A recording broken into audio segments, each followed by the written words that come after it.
We have two motorbikes here. On the left, we have a 2013 Honda CBR 250R Repsol Moto GP edition. And then on the right, we have a 2013 Kawasaki Ninja 300 Special Edition. Yeah, boy. Here in the US, the two bikes that you see on this video are considered as small bikes, starter bikes. But in other countries, in other continents, especially in Southeast Asia, those two bikes that you see on this video are considered as big bikes already. Yeah. Badass looking bikes, huh? Alright folks, make your choice. Pick one of these bikes. Which one is more badass looking? Which bike looks more cool and more sporty looking? The CBR 250R or the Kawasaki Ninja 300? Let's do a little walk around. Though it's unfair because the Ninja 300 has frame sliders. It has a Two Brothers exhaust black series. The back fender, the ugly back fender, has been removed. It has a solo seat cowl. So the Ninja 300 is more modified. And the CBR 250R is completely stock. Still with the ugly stock exhaust. Look at this ugly back fender, it's still here. Passenger seat. The Ninja 300 has a solo seat cowl, so it looks more badass. So it's a little bit unfair. Alright, yeah, a little walk around, boys.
Now, look at the face of these two bikes.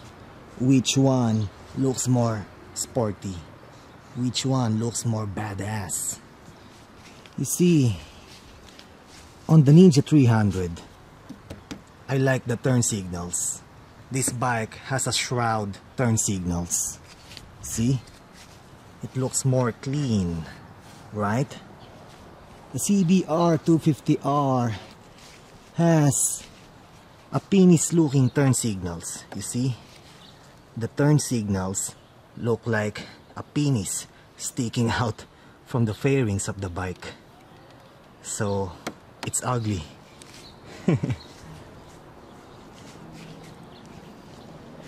Now the face, if you will ask my opinion, I'm digging the face of the Ninja 300.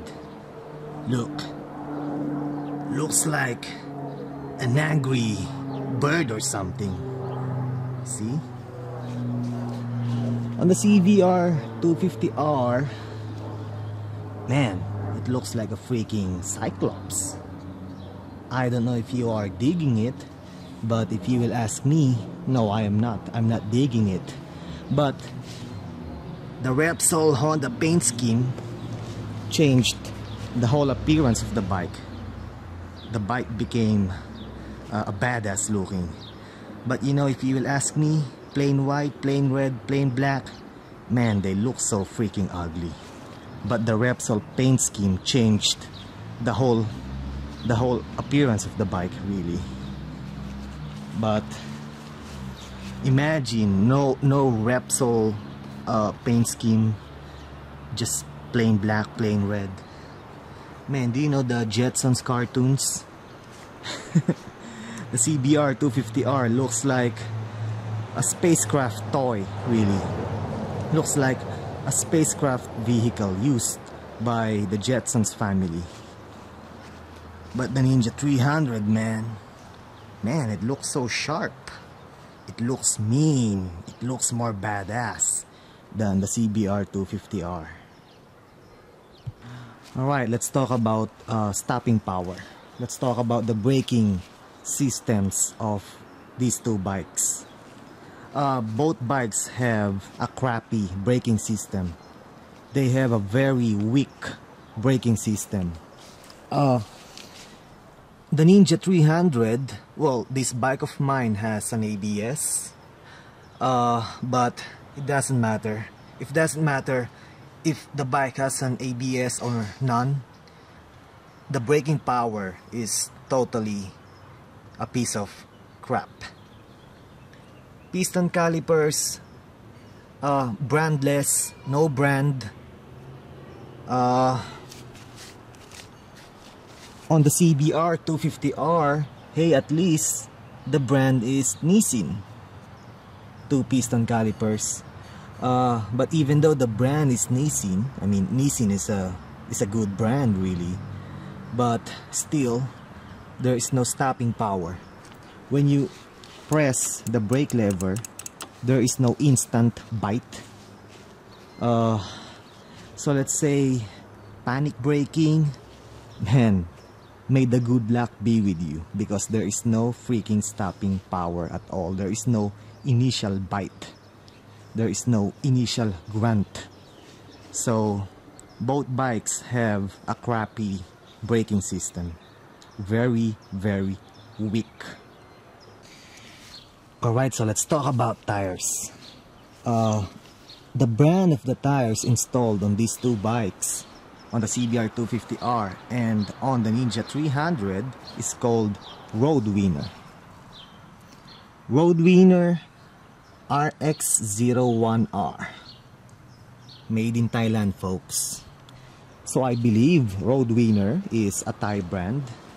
I never heard that brand before, but the tires installed on these two bikes are not really bad, but the compound is hard. So let's say if you will ride these two bikes hard on the canyons and or on the racetrack, I suggest for you guys to change the stock tires to a better brand, to a sporty tires. The compound of these two tires installed on these two bikes is hard. The tires are designed for street riding, for commute. So like I said, if you will ride on the racetrack or ride on the canyons hard, change the stock tires. The instrumentation panel installed on the CBR 250R looks decent. It looks nice, very readable. The speed is digital. The instrumentation panel installed on the Ninja 300 looks decent as well. It looks fine. Digital speed as well, very readable. So the instrumentation panels installed on these two bikes are alright. They are decent, and they are very useful for the riders.